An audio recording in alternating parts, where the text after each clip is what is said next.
আমাদের কিরণ নামে একটি মেয়েকে দেখানো হয়। কিরণ তার পাস্টে ঘটা একটি ইনসিডেন্ট স্বপ্নে দেখে আটকে উঠেছে। কিরণের ঘুম ভেঙে যাওয়ায় কিরণ আর না ঘুমিয়ে তার বাইকটি নিয়ে বেরিয়ে যায়। কিরণের বাবাও সব দেখছে। কিরণ বাড়ি থেকে বেরিয়ে হাইওয়ের পাশে কোথাও দাঁড়িয়ে স্মোক করছিল। তখনই কয়েকজন মাতালে দিক দিয়ে ড্রাইভ করে যাওয়ার সময় কিরণকে দেখে গাড়ি থামায় এবং কিরণকে অপহরণ করার প্ল্যান করে। তবে তারা প্রস্তুতি নিয়ে নিচে নামতেই দেখে কিরণ নিজে গাড়ির কাছে এসে দাঁড়িয়ে আছে। এরপর গাড়িতে থাকা চারজনের সাথে কিরণের তুমুল ফাইট হয়। ও হ্যাঁ, কিরণ একজন আইপিএস অফিসার, মানে পুলিশের অ্যাসিস্ট্যান্ট কমিশনার। কিরণ এই চারজনকে মেরে বেঁধে ফেলে। এরপর তাদের গাড়ি চেক করে দেখে স্কুল পড়ুয়া 3জন মেয়েকে এই লম্পটগুলো অপহরণ করে নিয়ে যাচ্ছিল। এতক্ষণে পুলিশের টিমও এসে পড়েছে। কিরণ ওই 4জনকে অ্যারেস্ট করতে বলে আর এই 3 মেয়ের পরিবারকে খবর দিয়ে মেয়েগুলোকে বাড়িতে পৌঁছে দিতে বলে। এরপর বাইক নিয়ে চলে যায়। আর এখানে আমাদের কিরণের পাস্টের একটি ঘটনাও দেখানো হয়। কিরণ তার বান্ধবী প্রিয়াকে নিয়ে একটি পানির ট্যাঙ্কের উপর বসে আছে। মূলত প্রিয়া ইউনিভার্সিটিতে টপ র্যাঙ্ক করেছে, তার উপর আবার একটি কোম্পানিতে অনেক উচ্চ বেতনে চাকরিও পেয়েছে। এজন্য অবশ্য টিভি চ্যানেল থেকে তার ইন্টারভিউ নিতে এসেছে, কারণ দরিদ্র পরিবারের মেয়ে হয়েও সে আজ এমন জায়গায় পৌঁছেছে। অন্যদিকে কিরণও আইপিএসের ট্রেনিং শেষ করে এখন পোস্টিংয়ের জন্য অপেক্ষা করছে। এর মধ্যেই প্রিয়া একদিন কিরণকে ওই ট্যাঙ্কের কাছে ডাকে। আর কিরণ সেখানে আসা মাত্রই প্রিয়া ট্যাঙ্কের উপর থেকে জাম্প করে। প্রিয়া স্পটেই মারা যায়। কিছুক্ষণ পর প্রিয়ার বাবা মা আসে। আশেপাশের লোকজন এসে জড়ো হয়েছে। কিরণ খেয়াল করে এর মধ্যেই রেইনকোট পরা এক লোক দাঁড়িয়ে ললিপপ খাচ্ছে। অন্ধকারে চেহারাটা স্পষ্ট দেখা যাচ্ছিল না। কিরণের বিষয়টা একটু সন্দেহজনক মনে হলে কিরণ তাকে দেখার জন্য একটু এগিয়ে আসে, কিন্তু এতক্ষণে লোকটি পালিয়ে গেছে। এরপর পুলিশও আসে। সিআই প্রিয়ার বাবার কাছে জানতে চায় মেয়ে কেন করেছে। কিরণ এসে বলে, স্যার এটা মার্ডার। আমি ওর বান্ধবী, আইপিএস ট্রেনিং শেষ করে পোস্টিংয়ের জন্য অপেক্ষা করছি। সিআই জানতে চায় আপনি কিভাবে বলতে পারেন এটা মার্ডার। কিরণ বলে, আমি এখানে একজনকে ললিপপ মুখে দেখেছি। সিআই বলে, ললিপপ খেলে কি সে কিলার হতে হবে?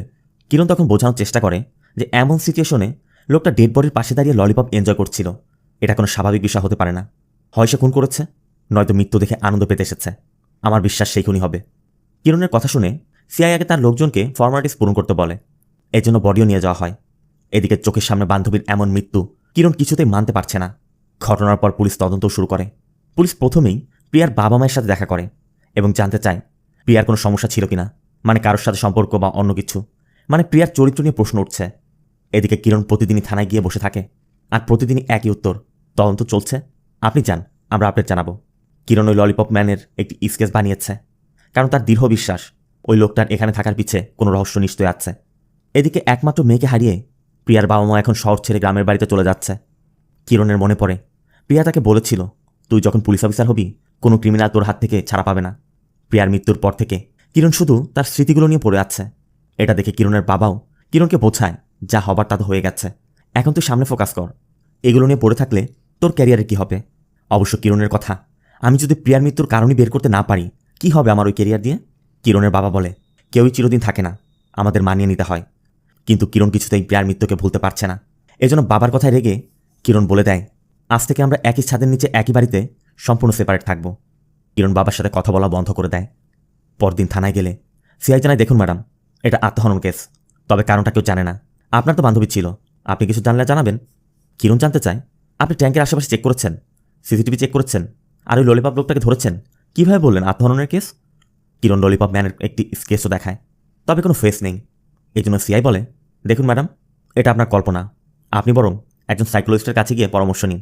কিন্তু কিরণ বারবারই জানতে চাচ্ছে আপনি কি কেসটা সঠিক তদন্ত করবেন কিনা সেটা বলুন। সিআই তখন বলে দেয়, দেখুন, আপনি এখন আমার বস নন, তাই ঝামেলা করবেন না। কিরণও বুঝতে পারে তার কথায় সিআই আর কেসটি তদন্ত করবে না। এভাবে প্রিয়ার কেসটি ক্লোজ হয়ে গিয়েছিল। সিন প্রেজেন্টে কিরণ ব্রিজের উপর দাঁড়িয়ে প্রিয়ার ওই কথাটাই ভাবছে। প্রিয়া বলেছিল, তুই পুলিশ অফিসার হলে কোনো ক্রিমিনাল ছাড় পাবে না। কিন্তু কিরণ মনে মনে বলছে, একজন ক্রিমিনাল পালিয়ে গেছে রে প্রিয়া, মানে ওই ললিপপ ম্যানের কথা বলছে। সিন চলে যায় শহরের অন্য একটি স্থানে, যেখানে একটি কারের মধ্যে বসে এক ব্যক্তি ললিপপ হাতে ল্যাপটপে স্বপ্না নামে এক মেয়ের ফেসবুক লাইভ ভিডিও দেখছে। লোকটি স্বপ্নার ভিডিওর নিচে কমেন্টে রেস্ট ইন পিস লিখে, কিন্তু পোস্ট না করেই সামনের দিকে যেতে থাকে। অন্যদিকে স্বপ্না তখনও তার বন্ধুদের সাথে রাস্তায় দাঁড়িয়ে পার্টি করছে। তারা যখন সেলফি নিচ্ছিল ওই ফাঁকে ওই ললিপপ ম্যান তাদের ক্রস করে হাইওয়েতে চলে যায়। আর এরপরই সবাই যার যার মতো চলে যাচ্ছিল। স্বপ্নাও তার বয়ফ্রেন্ডের কারে করে তার বাড়িতে ফিরছে। এর মধ্যেই স্বপ্নার বয়ফ্রেন্ড বারবার স্বপ্নাকে টাচ করছিল। এটা দেখে স্বপ্না সানরুফ খুলে উপরে দাঁড়িয়ে এনজয় করছিল। আর ঠিক তখনই স্বপ্নার বয়ফ্রেন্ড কিছু একটা দেখে কার ব্রেক করা মাত্রই কারটি দুমড়ে মুচড়ে উল্টো দিকের রাস্তায় গিয়ে আশ্রে পড়ে। স্বপ্নাও ছিটকে দূরে গিয়ে পড়েছে। কেউ একজন স্বপ্নার মুখে টর্চ মেরে চেক করে সেখান থেকে চলে যায়। সিন চলে যায় পরবর্তী দিন। সকাল হতে কিরণ গত রাতের অ্যাক্সিডেন্টের খবর পেয়ে সোজা হসপিটালে চলে যায়। আর আমরাও দেখতে পাই ললিপপ ম্যানের লাল কারটা এখানে পার্ক করা আছে, তার মানে সে হসপিটালে আছে। স্বপ্ন হসপিটালে ভর্তি।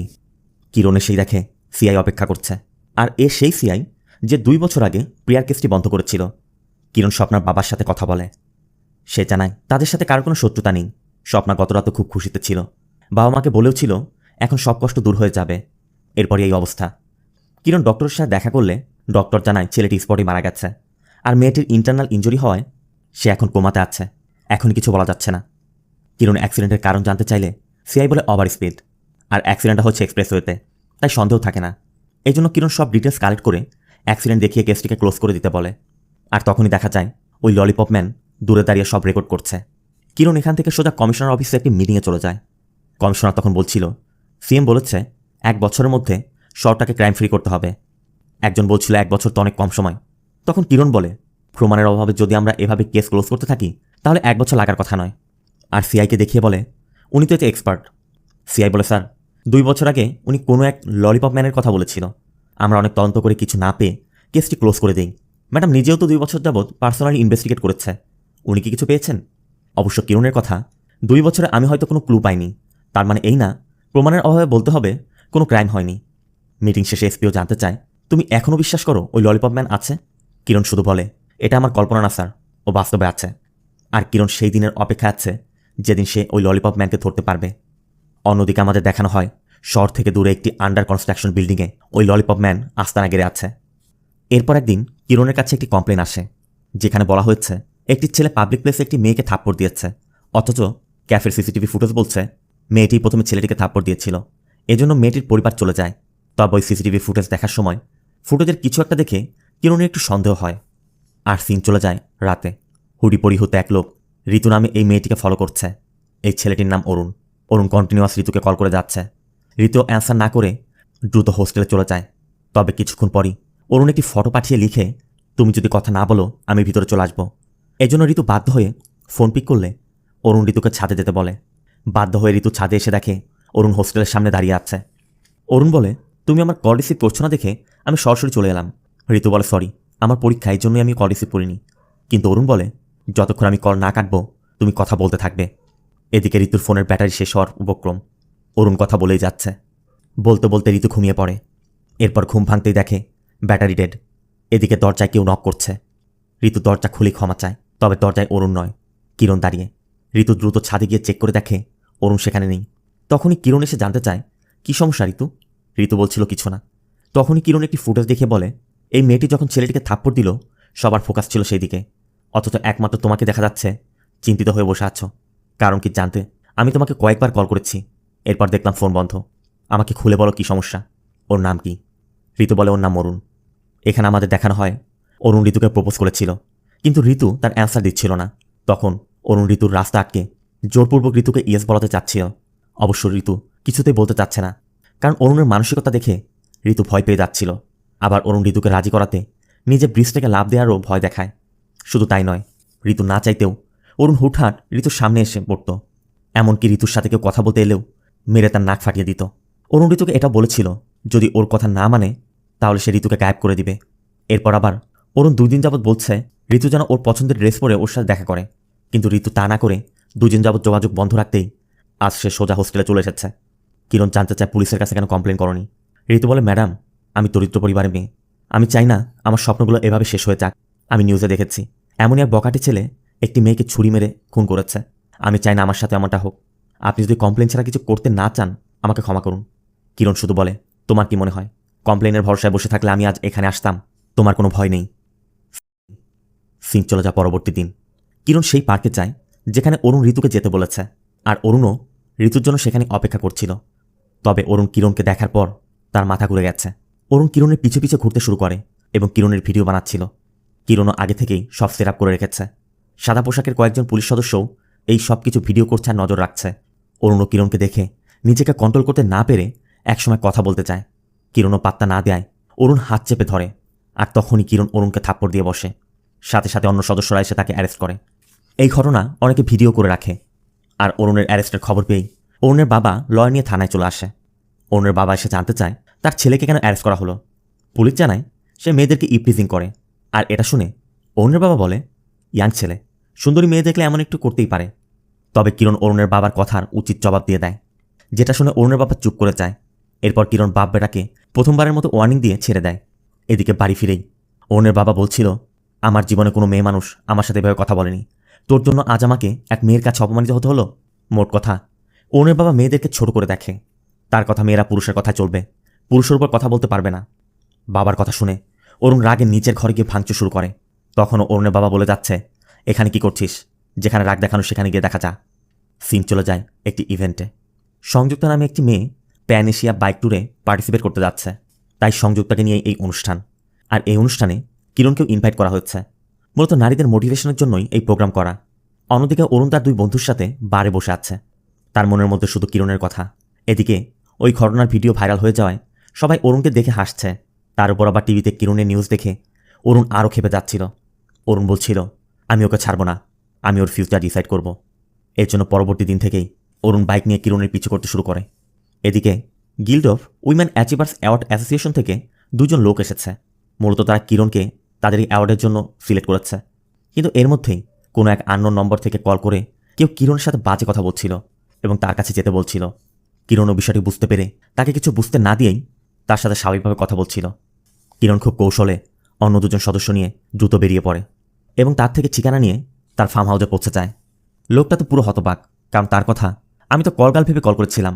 অবশ্য কিরণও দেখতে পায় ওই ব্যক্তির ল্যাপটপে একটি ওয়েবসাইট ওপেন রয়েছে।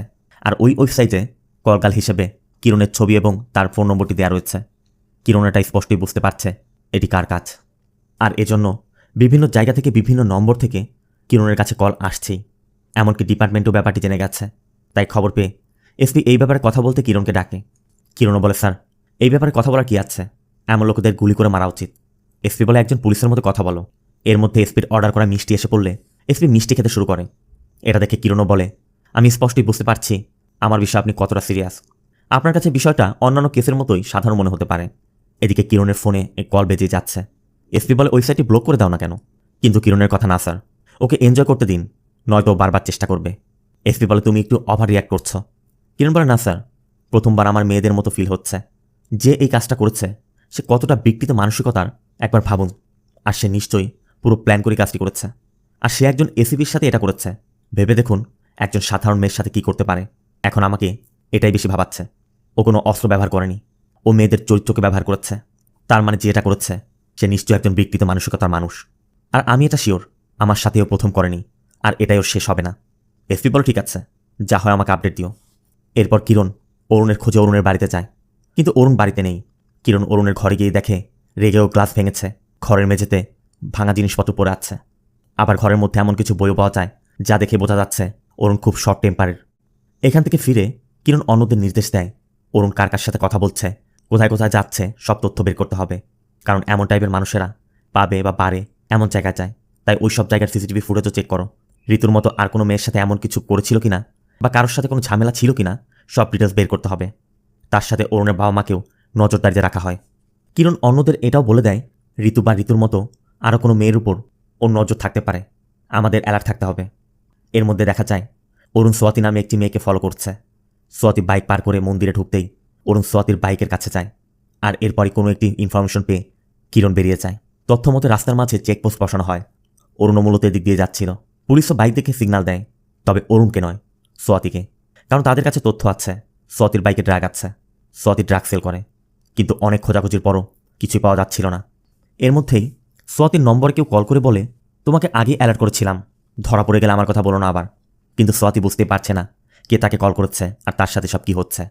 এর মধ্যে এসআই প্রভাকর অরুণ এক বন্ধুকেও নিয়ে এসেছে, কিন্তু সে বলতে পারে না অরুণ এখন কোথায় আছে। এদিকে এত খোঁজাখুঁজির পরও যখন কিচ্ছু পাওয়া যাচ্ছিল না, তখনই কিরণ সোয়াতির হেলমেটটা চেক করে। আর হেলমেটের মধ্যেই বেশ কিছু ড্রাগসের প্যাকেট পাওয়া যায়। আর ঠিক তখনই অরুণের বন্ধুর ফোনে অরুণ তার লোকেশন শেয়ার করে। কিরণও লোকেশন দেখা মাত্র দ্রুত সেখানে চলে যায়। এই সেই জায়গা যেটা আমরা আগেও দেখেছিলাম, একটি আন্ডার কনস্ট্রাকশন বিল্ডিং। কিরণ এই বিল্ডিংয়ে ঢুকে অরুণকে খুঁজছিল। ঠিক তখনই অরুণ উপর থেকে নিচে পড়ে যায়। কিরণের সামনেই অরুণের মৃত্যু হয়। কিরণও পুরো হতভম্ব, অরুণ এটা কী করলো।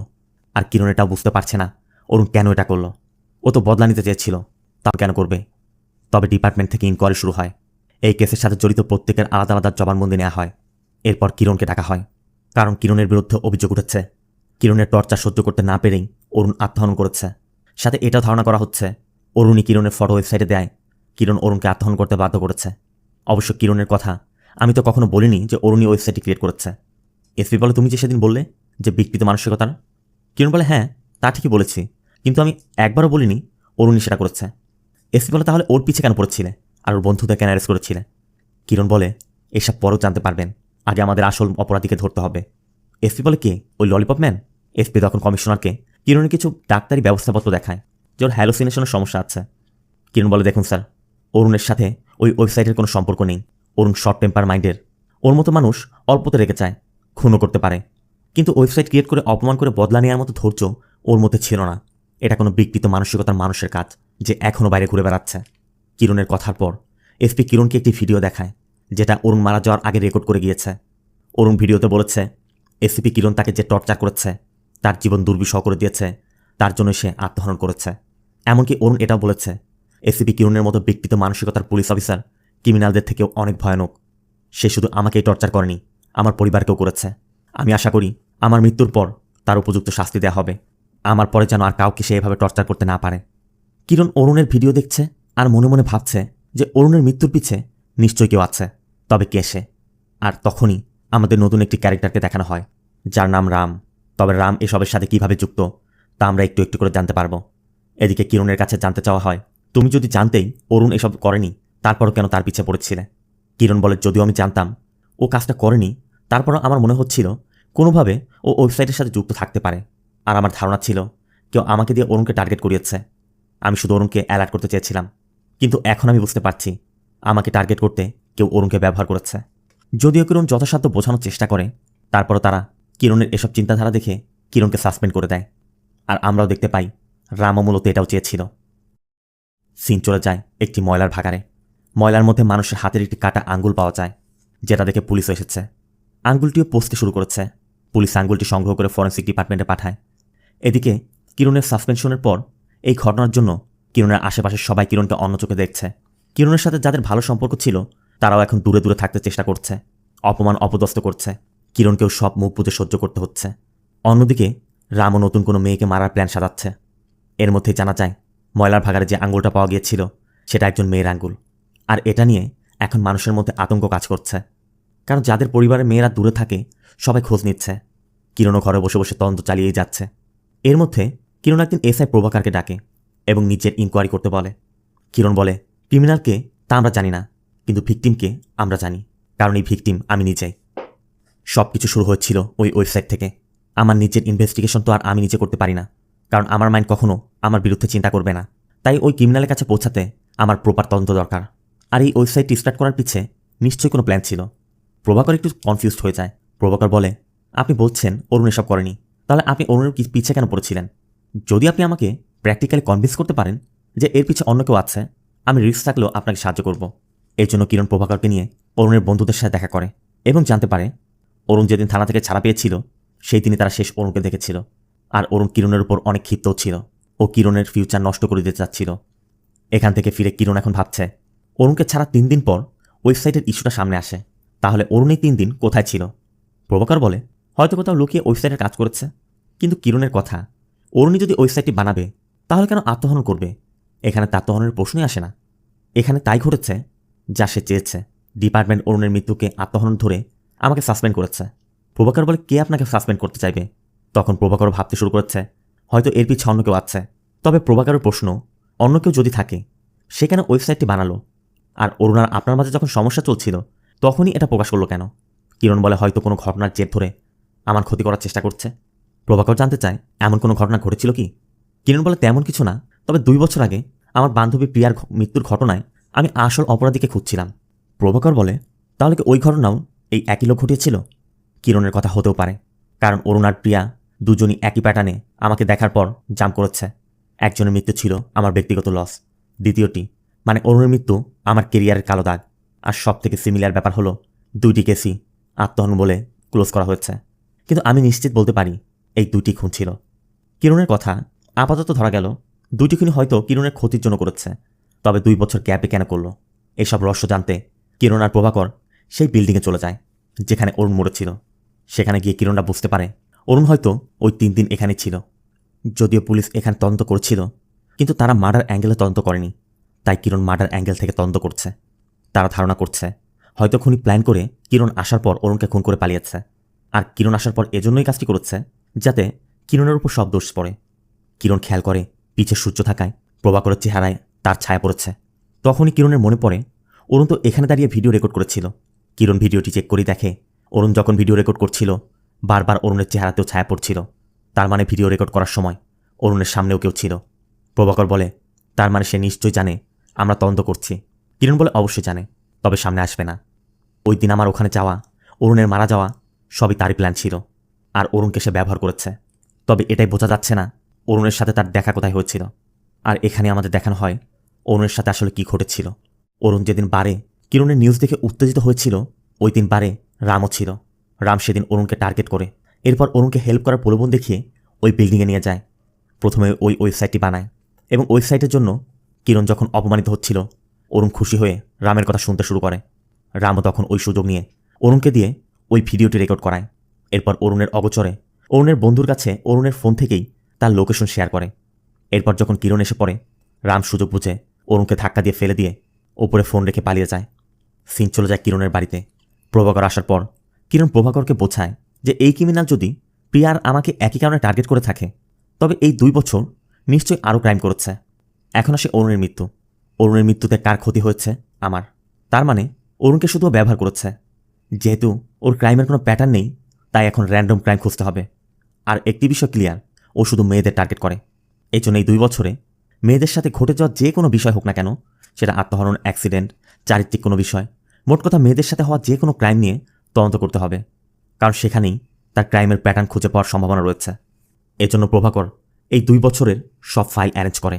অন্যদিকে রামকে দেখা যায় ওই বাইকার সংযুক্ত তাকে ফলো করছে। এদিকে কিরণ 14টি কেস পেয়েছে। কোনটা স্বাভাবিক আর কোনটা ক্রাইম তা বলা যাচ্ছে না। তবে এরা সবাই ইয়াঙ্গার, শুধু একজনের বয়স 55 বছর। এই 14 জনের সাথে আসলে কি হয়েছিল জানতে কিরণরা ওই 14 জনের পরিবারের কাছে যায়। প্রথমে আয়েশা নামে এক মেয়ের পরিবার জানায় আয়েশাই ছিল পরিবারের একমাত্র শিক্ষিত মেয়ে। MBA কমপ্লিট করে একটি প্রাইভেট ব্যাংকে ম্যানেজার পদে চাকরি হয়েছিল। ওর স্বামী চাকরি করতে দিতে চায়নি। এই ইস্যু নিয়ে ডিভোর্স হয়ে যায়। এরপর একদিন ওর ঘরের মধ্যে সাপের কামড়ে মৃত্যু হয়েছিল। এইভাবে একে একে অন্যদেরও খোঁজ নেওয়া হয়। এই তালিকার একটি নাম ছিল সোয়াতি, মানে যাকে কিরণী ড্রাগ সহ অ্যারেস্ট করেছিল। সোয়াতির মায়ের সাথে কথা বলে জানা যায় সোয়াতি ছিল ইঞ্জিনিয়ার। সোয়াতি 2 দিন আগে কারাগারে আত্মহরণের চেষ্টা করেছিল।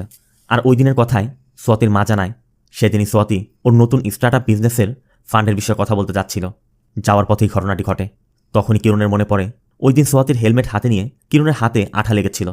তার মানে নতুন হেলমেটের লেবেল তোলা হয়েছিল, যার দ্বারা স্পষ্ট বোঝা যাচ্ছে সোয়াতি যখন মন্দিরে গিয়েছিল তখন কেউ হেলমেট বদলে দিয়েছে। এদিকে স্বপ্না এখনও কোমাতে। কিরণ হসপিটালে গিয়ে জানতে চায় ওই দিন স্বপ্না কিসের জন্য পার্টি করেছিল।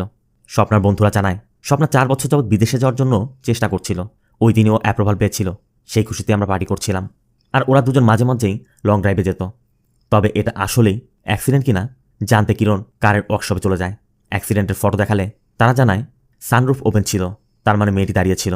আর রোডের স্কেচ দেখে বোঝা যাচ্ছে কার ইনস্ট্যান্ট ব্রেক করা হয়েছিল, যে জন্য মেয়েটি ছিটকে পড়ে গেছে। এখন প্রশ্ন হচ্ছে কি দেখে তারা ব্রেক করলো? এখানে আমাদের দেখানো হয় মাস্ক পরা এক ব্যক্তিকে দেখেই মূলত হঠাৎ করে ব্রেকটি করা হয়েছিল, আর এজন্যই গাড়িটি উল্টে গিয়েছিল। এভাবেই কিরণ একের পর এক ঘটনার রহস্য খুঁজতে শুরু করে। এরপর রাতভর সব কিছু রিসার্চ করে সকালবেলা প্রভাকরকে জানায় স্বপ্নার অ্যাক্সিডেন্টের আগে তার USA জব হয়েছিল। আবার সোয়াতি ছিল ইঞ্জিনিয়ার। সেদিনই স্টার্টআপ কোম্পানির ফান্ডের বিষয়ে কথা বলতে যাচ্ছিল। আবার প্রিয়া ছিল কলেজ টপার, বড় একটি কোম্পানিতে বড় পদে চাকরিও পেয়েছিল। তার মানে যাদের সাথে এগুলো ঘটেছে সবাই সাকসেসফুল উইমেন ছিল। ও বেছে বেছে সব সাকসেসফুল উইমেনদেরকে টার্গেট করছে। তবে কে সে, কোথায় থাকে তা না জানতে পারলেও কিরণরা এতটুকু কনফার্ম ও কোন মানসিকতার মানুষ।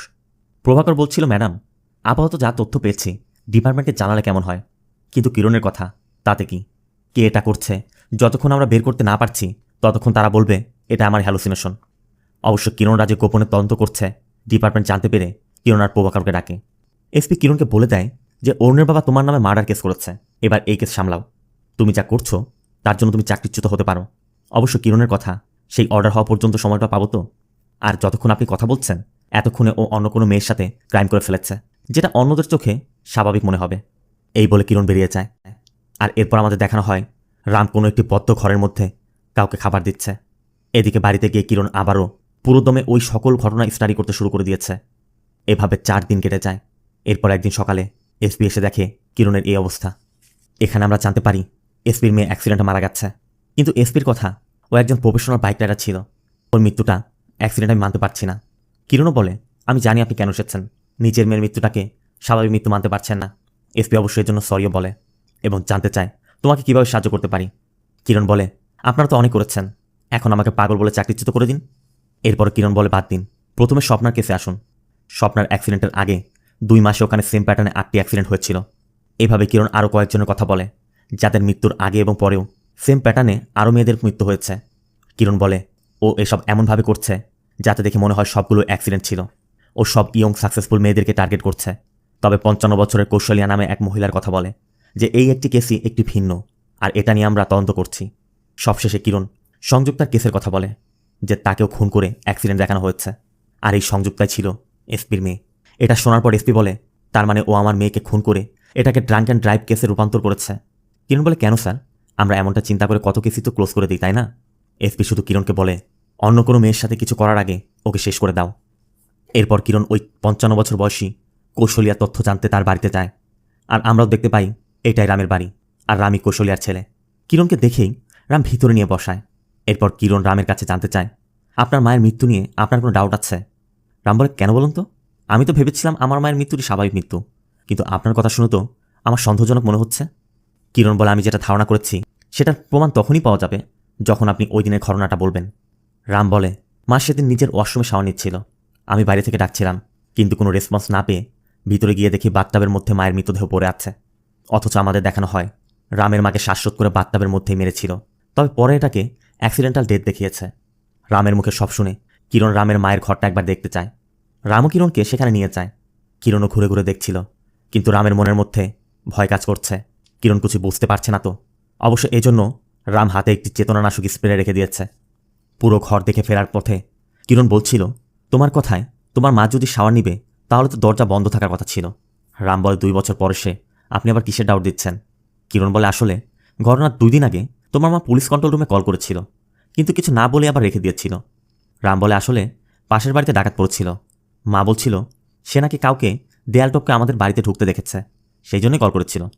অবশ্যই এখানে দেখানো হয় রামের মা রামকে দেখেই কল কেটে দিয়েছিল, আর রাম এসে মায়ের ফোন চেক করে জানতে পেরেছিল তার মা পুলিশকে কল করেছিল। কথা বলতে বলতে তারা নিচে নেমে আসে। তখনই রাম বলে, এই ক্রিমিনালটা মনে হয় খুবই চালাক। কিরণ বলে, ও একটা কাপুরুষ, ও মেয়েদের সফলতা দেখতে পারে না। ও হচ্ছে একা মাঠে দৌড়ে জেতার মানসিকতার লোক। আমার যতটুকু মনে হয় ওর বয়স 25 থেকে 30 হবে, আর ও নিশ্চয়ই অবিবাহিত হবে। মনে হয় না ওর আপনজন বলতে কেউ আছে, আর বন্ধু গার্লফ্রেন্ড থাকার কোনো প্রশ্নই আসে না। ও মূলত কে তা আমি না জানলেও ও কেমন মানসিকতার তা আমি জানি। রামও মনে মনে বলছে, তুমি তো আমার সম্পর্কে আমার থেকে ভালো জানো। কিরণ কথা শেষে বিদায় নিচ্ছিল, তখনই রামের সাথে যখনই হ্যান্ডশেক করে কিরণ খেয়াল করে রামের হাত ঘেমে আছে। এর জন্য কিরণ জানতে চায়, তুমি আমার কাছে কিছু লুকাচ্ছ না তো? এই বলে ঘুরতেই রাম কিরণকে সেন্সলেস করে ফেলে। এরপর রাম কিরণকে ওই বিল্ডিংয়ে নিয়ে গলায় রশি বেঁধে ঝুলিয়ে রাখে এবং বলতে থাকে, তুমি জানতে চেয়েছিলে না আমি কি লুকাচ্ছি?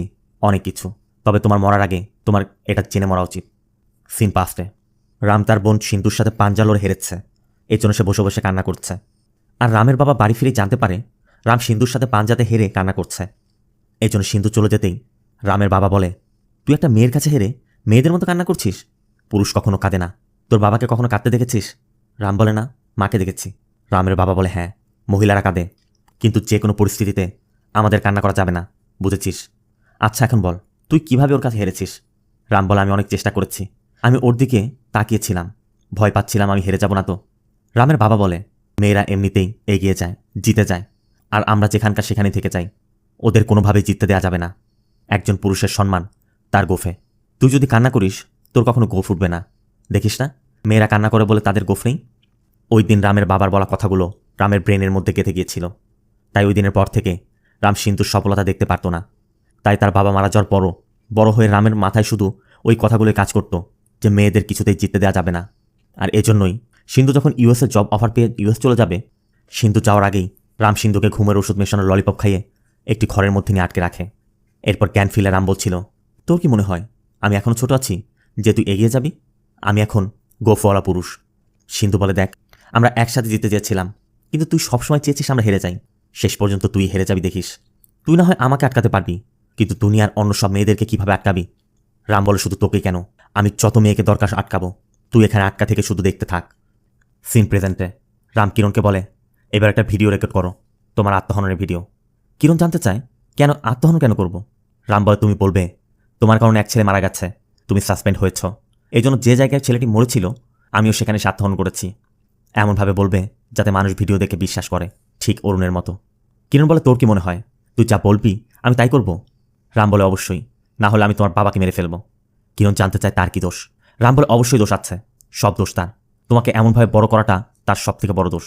এভাবে কেউ কোনো মেয়েকে বড় করে, এই জন্য তাকে বড় পানিশমেন্ট দেওয়া হবে। এখানে রাম এটাও জানায় প্রিয়াকে সে কীভাবে মেরেছে।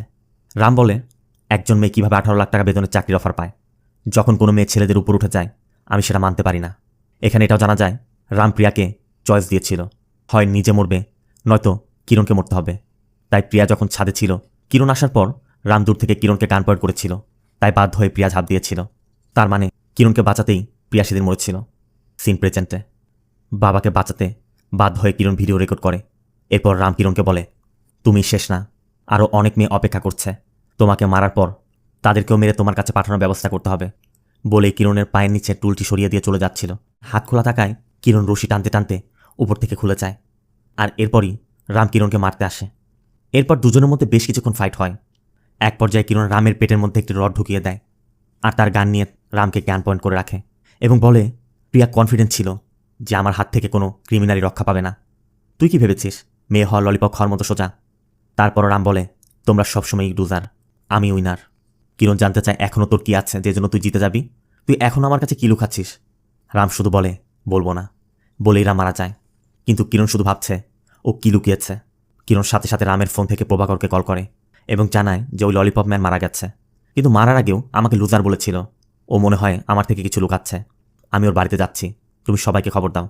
বলে রামের পকেট থেকে চাবি নিয়ে কিরণ রামের বাড়িতে যায় এবং বাড়ির পিছন দিক দিয়ে আন্ডারগ্রাউন্ডে এসেই একটি তালাবদ্ধ ঘর দেখে কিরণ ওই তালা ভেঙে ভিতরে ঢুকতেই দেখতে পায় সেখানে সিন্ধু বেহুশ হয়ে পড়ে আছে আর সিন্ধুর হাতের একটি আঙুল কাটা। সিন্ধুকে দ্রুত হসপিটালে নেওয়া হয়। এরপর জ্ঞান ফিরলে কিরণ সিন্ধুর সাথে দেখা করে। সিন্ধু জানায় ও আমার থেকে 2 বছর কেড়ে নিয়েছে, মানে 2 বছর যাবৎ সিন্ধুকে বন্ধু করে রেখেছিল। সিন্ধু বলে, ও এক একটা মেয়ের স্বপ্ন নষ্ট করে এসে আমার সাথে শেয়ার করে মজা নিত। আমি অনেকবার মরতে চেয়েছি কিন্তু মরিনি, কারণ আমি আগে মরলে আমি হেরে যেতাম। এই জন্য এত কষ্টের পরও আমি বেঁচে থাকার চেষ্টা করেছি। কিরণ সিন্ধুর এই জবানবন্দি শুনিয়ে কমিশনারকে বলে, ও এমন এক বিকৃত মস্তিষ্কের মানুষ ছিল যে মেয়েদের সফলতা দেখতে পারত না। এমন মানুষের কথা বলে তাকে ফেমাস বানানোর দরকার নেই, এমন মানুষকে মেরে ফেলাই উত্তম। এসপি বলে, তুমি এত বড় একটি কেস সলভ করলে, তোমার কথা প্রকাশ করবো না? কিরণ বলে, আমার কোনো খ্যাতি চাই না, তার চেয়ে ওর দ্বারা ক্ষতিগ্রস্ত পরিবারকে সাহায্য করুন। কিন্তু কমিশনার জানতে চায় মিডিয়াকে কি বলবো। কিরণ বলে, মিথ্যা বলুন। এই জন্য কমিশনার মিডিয়াকে বলে যে অরুণের আত্মহননের সাথে কিরণের কোনো সম্পর্ক নেই, ওটা ছিল পূর্ব পরিকল্পিত খুন। আর এই খুন যে করেছিল সে একজন বিকৃত মস্তিষ্কের মানুষ ছিল, যে নিজের বোনকেই 2 বছর আটকে টর্চার করেছে, এমনকি নিজের মাকে পর্যন্ত খুন করেছে। আর আমরা যে হাতের আঙ্গুল পেয়েছিলাম তা ওই মেয়েরই ছিল, মানে রামের বোনের, যে নিজের একটি আঙ্গুল কেটে ডাস্টবিনে ফেলেছিল যাতে তার খোঁজ করা হয়। তাকে এখন উদ্ধার করা হয়েছে, সে সুস্থ আছে। এমনকি এসিপি কিরণ একজন ফিমেল অফিসার হয়েও সে প্রশংসনীয় কাজ করেছে। তবে কমিশনারের কথা শুনে কিরণ চলে যাচ্ছিল। অবশ্য প্রভাকরকে দেখে কিরণ জানতে চায়, যদিও সে ফিমেল অফিসার হয়ে এর মানে কি? রামই প্রথম ব্যক্তি ছিল না, আর ওই শেষ ব্যক্তি না। এটা আমাদের মাইন্ডসেট যা আমাদের পরিবর্তন করতে হবে। ফেরার পথে সেই অ্যাসোসিয়েশন থেকেও কল আসে, যারা জানায় আমরা গিল্ড অফ উইমেন অ্যাচিভার্স অ্যাওয়ার্ডে আপনার নাম দিতে চাচ্ছি। কিরণ শুধু জানতে চায়, এখান থেকে উইমেন কথাটা বাদ দিতে পারবেন? লোকটা কিছুই বলছিল না, তাই কিরণ ফোন রেখে দিয়ে সোজা বাড়িতে চলে যায়।